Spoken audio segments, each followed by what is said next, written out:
those kids are like really motivated to learn about that toy. The study appears in the journal PNAS, and Stolman of Occidental College says it confirms that even very young children learn better when they encounter the unexpected. This elicits a level of surprise that leads to more attention, better encoding of the events, and better retention of those events later on. But Stolman says kids are less able to distinguish improbable from impossible events when there's no physical evidence, just a concept, like green eggs and ham. And the youngest children say all of the events could not happen in real life. Anything that violates their expectations, they deny is possible. Overall, though, Shulman says this sort of research contains a powerful message. Maybe if you want children to learn something deeply and for a long time, you violate their expectations prior to introducing that information. Once they understand how an event occurred, though, they tend to lose interest. John Hamilton, NPR News. Older people are often vulnerable to loneliness. Meanwhile, young people are facing a mental health crisis, that's according to the U.S. Surgeon General. And that's why some organizations are pairing older people with younger people for the benefit of both. Ashley Milne-Tite reports. Andrea Beckett is 82. Angela Williams is 16. They first met at a cookies and tea event in New York City. Andrea recalls being down that day. I remember being at the table with Angelo, and he was so funny. He completely got me out of my depression. And the best thing, I'm a big basketball fan, and Angelo liked basketball. You remember that, Angelo? Yeah. Every year, like, for a few months I played basketball, so we really actually connected over a lot of things. Today they're on Zoom and they met in person through a non-profit organization called Road. It's the Hebrew word for generations.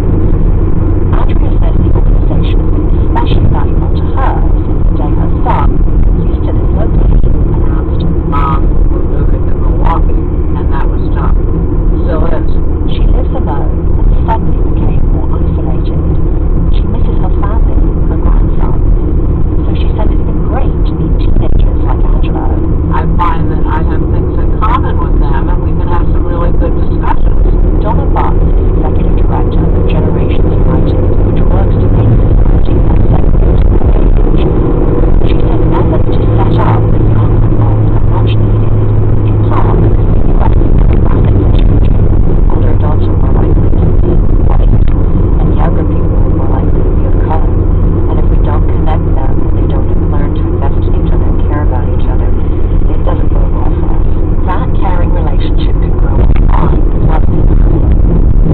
Dana Griffin launched her intergenerational service, Aldara, just as COVID hit in 2020. With Aldara, older adults meet for weekly mentoring sessions over Zoom with kids from 6 to 17 years old.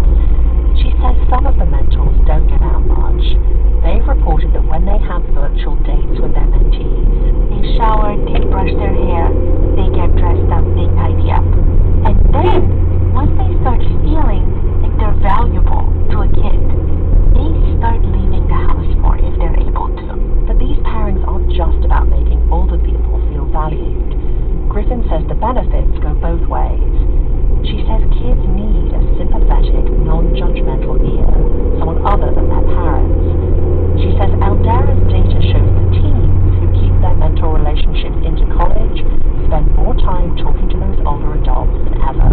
They really need to talk about everything, from the roommate, to campus life, to majors, to dating. Initially, Angelo Williams thought getting to know people in their 70s, 80s, and 90s was mostly about him helping them. But after meeting Andrea Levitt and others, he's discovered something. You get to learn a lot about somebody else, and also like keep their stories with you, and you can even learn from their experiences, and you can get like really great advice. Even when you do support different teams. Andrea's got her eye on Milwaukee these days. Angelo, I look forward to seeing you soon. I know how busy you are. Yeah, me too. And please root for the Bucks. I know you're a Knicks fan, but, you know. Oh man, I will have to say I hope the Knicks have it this year. They hope to go to a game together this season. For NPR News, I'm Ashley Milne-Tite.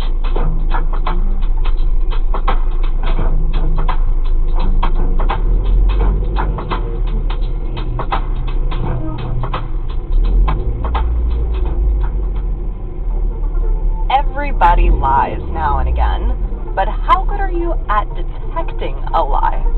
I want a playbook. I want some scientist to tell me what do I need to do to figure out who the liar is. Okay. Like, very nuts and bolts, follow these guidelines.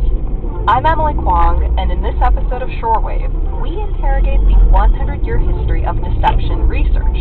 From the polygraph to microexpressions, how has lie detection evolved, and why? The popular stereotype that a liar cannot look you in the eye, this is one of the few things that experts really agree just does not hold any water. And is it even possible to catch a very good liar?